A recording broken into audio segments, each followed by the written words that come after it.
255 is called 255 because it was first introduced to the public on the February of 1955. So now it's called the 255 because that's the date that it was made popular to everyone.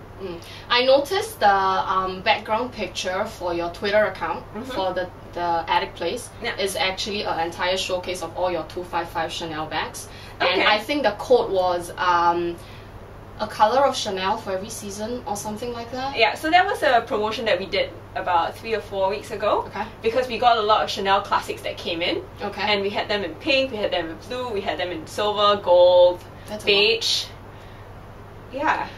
So we had a lot of colors and then we got very excited. So we're like, oh, let's do Chanel in many different colors. Are they all sold out already?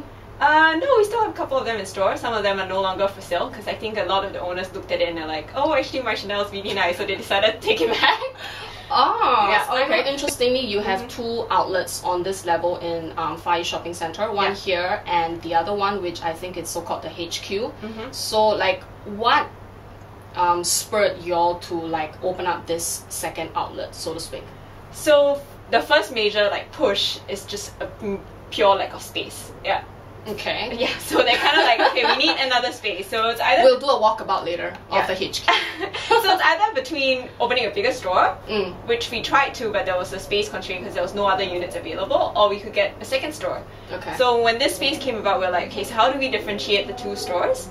And one was we wanted to make the store more exclusive because I use it as an office as well. But the second thing was more also to showcase the items that we really like. So besides the Hermes items that we carry because they're slightly of a higher price, we actually showcase a lot of the vintage collection that my mom has amassed over the years.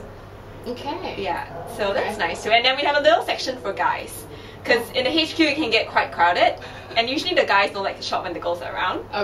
Yeah, so the guys kind of like to have their little corner to themselves, so they do have a special spot in this little space too. So is it correct to say that HQ is more like contemporary items along with the men's collection, whereas this second outlet that we are filming in is actually more vintage, and can we call it the museum? Kind of. So the men's collection is actually here as well. So the other section is probably more where most people would be, so the mainstream items where you find most of the brands. Whereas here, like you said, it's more like a museum where we showcase. It's more like it's not open to public most of the time. It's more by appointment only because we want to make sure that people come in here actually have a good experience. We not only share with them, it's not just a transaction of buying a bag. So for example, if you're buying an Hermes bag, we want to share with you a bit more about how this Hermes bag came about, what are the different types of leather, what should you think about, how do you play around with the colors, how do you dress up your bag and stuff like that. So we spend a lot more time with our customers in this store, as well as the vintage items, because the vintage items, most of them have a story behind it, like how my mom got to buy it, or like why she loves a certain bag. And then for the guys, we have them here just because they like a quiet corner to shop. Usually guys don't like to shop in a crowded place, so that's why we put this stuff here. So vintage, interesting, because you have all these little books, like the Hermes scarf, and you mentioned that it's more about sharing the history about the brands with the customers. So in all the brand stories and brand histories that you know, which one in your opinion is most appealing to you? Well, I think Chanel's one is definitely interesting because it's basically built on the character, right? A lot of the other brands come from like the history of horse riding, or for like Louis Vuitton, it's from a series of trunks. Whereas I think Coco Chanel is basically built on the character itself, and a lot of the designs are actually inspired by what the modern woman wants. So for example, the 255 bag that we talked about was basically, it came about because she got so tired of carrying around a clutch, and she said, why don't I just put a string around it and carry it on my shoulder, so that I don't lose my bag in an event, right? So it's really a brand that is designed by a woman for a woman, and that was how the brand started, and it's the whole persona of the lady that I think that creates that brand image. So Chanel is the one brand story that you that is one of your favorites, basically.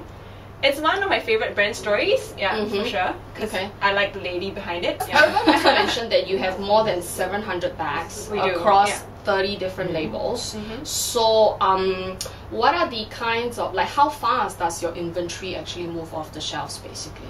It really depends. I mean, we get a couple of customers here and there every week, and then we don't get a huge turnaround. Okay. But we like to spend more time with our customers, and basically we amass a loyal group of customers. So it's not like a store where you walk in, walk out, and a transaction ends there.